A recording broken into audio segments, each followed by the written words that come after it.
Salut Lisma, dans cette vidéo je vais parler de l'espérance et l'espérance d'une variable aléatoire c'est grosso modo la moyenne, d'accord?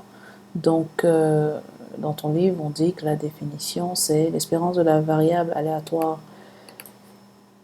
x est le nombre réel noté espérance de x tel que p de x égale à xi fois xi plus p2 de x égale à x2 fois x2 plus p de x égale à xn fois xn est égal à e de x, d'accord?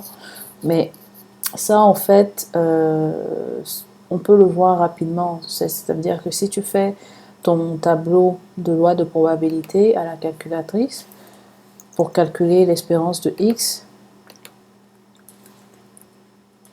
tu n'as qu'à venir sur la case qui suit, comme sur Excel, faire égal, et puis tu peux rentrer directement B1 fois B2 plus C1 fois C2 plus D1 fois D2.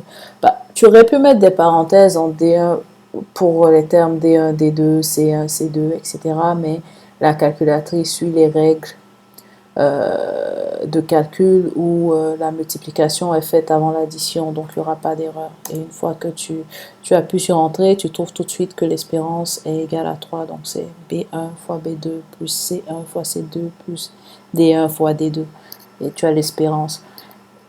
Un autre point qu'il faut remarquer, c'est que dans